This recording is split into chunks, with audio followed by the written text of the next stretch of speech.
Gimana ciri-ciri makhluk hidup? Itu ada bernafas, bergerak, tumbuh dan berkembang, menghasilkan keturunan, dan juga membutuhkan makanan, Bu. Baik, benar sekali ya Kak ini, di mana salah satu dari ciri-ciri makhluk hidup yang telah Kak Reni sebutkan itu adalah bergerak. Nah, pada pertemuan sebelumnya kita sudah mempelajari tentang sistem gerak. Nah, sistem gerak ini kita memerlukan energi untuk bergerak. Nah, gimana sih kita mendapatkan energi itu? Ada yang bisa menjawab? Melalui makanan, Bu. Baik, melalui makanan. Nah, sesuai dengan ciri-ciri yang telah Kak Reni sebutkan tadi juga menyebutkan ada manusia juga makhluk hidup juga membutuhkan makanan. Nah, untuk selanjutnya Ibu meminta kalian untuk mengamati video yang akan Ibu tampilkan ini dan silakan nanti kalian merumuskan satu pertanyaan dari video ini. Silakan disimak.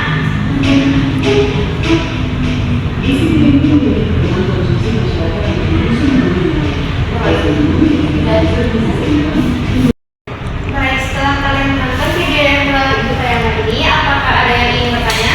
Saya Bu. Baik, Kak Reni. Mengapa manusia itu perlu mengonsumsi makanan dengan kadar karbohidrat, protein, mineral, dan juga vitamin yang seimbang, Bu? Baik. Jawabannya karena setiap zat makanan ini memiliki fungsi yang berbeda-beda bagi tubuh. Nah, ada karbohidrat sebagai sumber energi, ada protein yang membantu pertumbuhan dan perbaikan jaringan tubuh, ada vitamin dan mineral yang berperan dalam menjaga kesehatan dan daya tahan tubuh. Nah, jika dikonsumsi secara seimbang, tubuh kita ini dapat bekerja dengan lebih baik dan tetap sehat. Nah, Ibu ingin kalian melihat gambar-gambar di depan ini. Gambar apa sih yang kalian lihat? Ada gambar daging, roti, sayur, dan buah-buahan, Bu. Dan juga berbagai jenis kacang-kacangan. Baik, benar ada semua. Nah, setiap hari nih kita makan nasi, lauk, sayur, dan buah. Nah, menurut kalian, mengapa sih tubuh kita membutuhkan berbagai jenis makanan tersebut? Ada yang bisa menjawab kita semua? Saya Bu, karena setiap makanan itu memiliki gizi dan fungsi yang berbeda-beda, Bu. Baik, benar sekali ada Nabila. Nah, di mana setiap makanan ini memiliki kandungan zat makanan dan fungsi yang berbeda-beda. Ada karbohidrat, protein, vitamin, lemak, mineral, dan air. Nah, gimana kalau tubuh kita kekurangan salah satu zat makanan tersebut? Apa yang akan terjadi pada tubuh kita? Tubuh akan lemas, Bu, dan mudah sakit. Benar sekali. Nah, oleh karena itu hari ini kita akan mempelajari tentang jenis-jenis zat makanan dan fungsinya bagi masing-masing tubuh. Nah, adapun tujuan pembelajaran kita pada pagi hari ini yaitu yang pertama, peserta didik mampu mengidentifikasi jenis-jenis zat makanan seperti karbohidrat, protein, lemak, vitamin, mineral, dan air melalui contoh makanan kalian sehari-hari. Nah, yang kedua, peserta didik mampu menjelaskan fungsi masing-masing zat makanan bagi tubuh secara sederhana dengan benar. Nah, kita masukin materi pertama yaitu zat-zat makanan. Zat-zat makanan adalah bahan makanan yang mengandung nutrisi yang dibutuhkan oleh tubuh makhluk hidup. Nah, zat makanan ini terbagi menjadi dua yaitu makronutrien dan mikronutrien. Nah, Anda semua apakah ada yang tahu makronutrien itu apa? Saya, Bu. Makronutrien itu merupakan zat makanan yang dibutuhkan oleh tubuh dalam jumlah yang besar, dan mikronutrien itu zat makanan yang dibutuhkan tubuh dalam jumlah yang sedikit. Baik, benar sekali ya Kak Reni. Ada yang tahu nih jenis makronutrien dan mikronutrien itu apa saja? Tidak, Bu.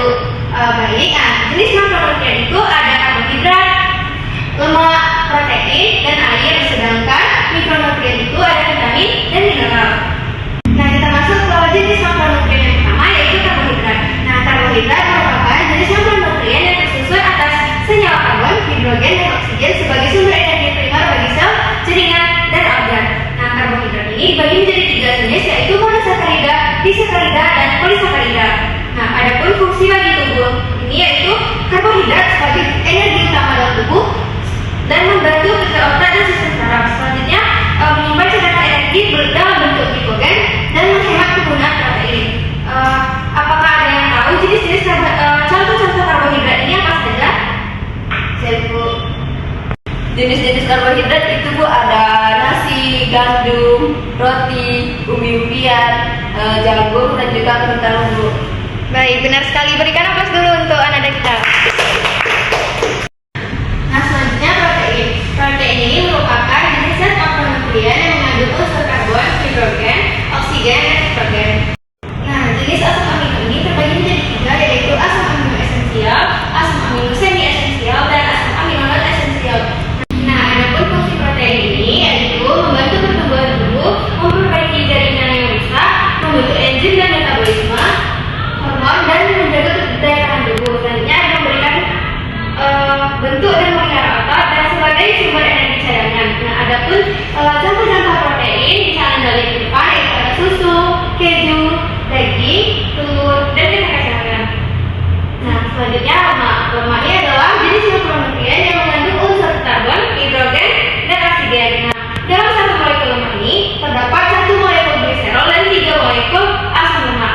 Nah, asam lemak ini terbagi menjadi 2, yaitu jenis asam lemak jenuh non esensial dan asam lemak tidak jenuh atau esensial.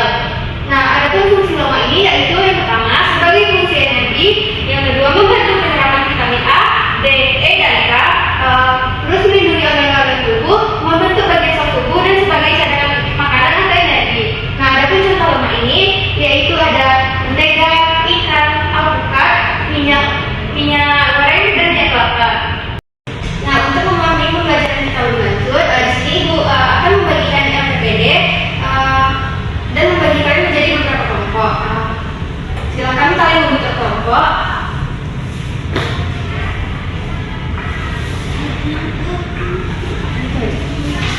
Apakah ada kendala saat pembelajarannya? Tidak, Bu. Silakan dilanjutkan ya. Iya, Bu. Terima kasih. Setelah kalian mengerjakan LPPD, Ibu minta satu kelompok maju ke depan untuk mempresentasikan hasil diskusinya. Silakan maju. Baik, di sini kami akan mempresentasikan hasil diskusi kami, di mana pertanyaannya itu, menurut hasil diskusi kelompok, apakah setiap zat makanan memiliki fungsi yang berbeda bagi tubuh, dan mengapa tubuh memerlukan makanan yang bergizi seimbang untuk menjaga kesehatan? Nah, jawaban dari kami yaitu ya, di mana setiap zat makanan ini memiliki fungsi yang berbeda-beda bagi tubuh. Misalnya seperti karbohidrat itu berfungsi sebagai sumber energi utama, telur dan protein membantu pertumbuhan dan perbaikan jaringan tubuh, serta lemak, lalu vitamin dan mineral yang memiliki fungsi masing-masing. Nah, tubuh ini memerlukan makanan bergizi seimbang karena tidak ada satu jenis makanan yang dapat memenuhi seluruh kebutuhan zat gizi tubuh kita.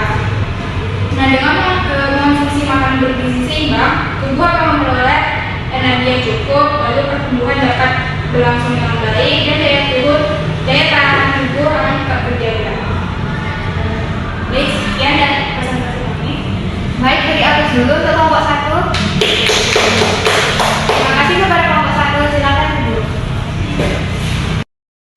Tepat sekali yang disampaikan oleh kelompok 1. Nah, di mana setiap zat makanan ini memiliki fungsi yang berbeda-beda, tetapi saling melengkapi. Nah, oleh karena itu penting bagi kita untuk mengonsumsi makanan yang bergizi seimbang agar tubuh kita tetap sehat dan bugar. Baik, setelah mengikuti pembelajaran ini, Ibu meminta kalian untuk menyimpulkan pembelajaran kita pada hari ini. Silakan salah satu dari kalian menyimpulkan. Baik, Kak Reni. Kesimpulan pembelajaran hari ini itu di mana zat makanan itu terdiri dari makronutrien yang dibutuhkan dalam jumlah besar dalam tubuh dan juga mikronutrien yang dibutuhkan dalam jumlah sedikit. Nah, zat-zat makanan pada materi hari ini itu mencakup ada karbohidrat, protein, lemak, mineral, dan vitamin. Baik, terima kasih kepada Ananda Faredi. Nah, sebelum kita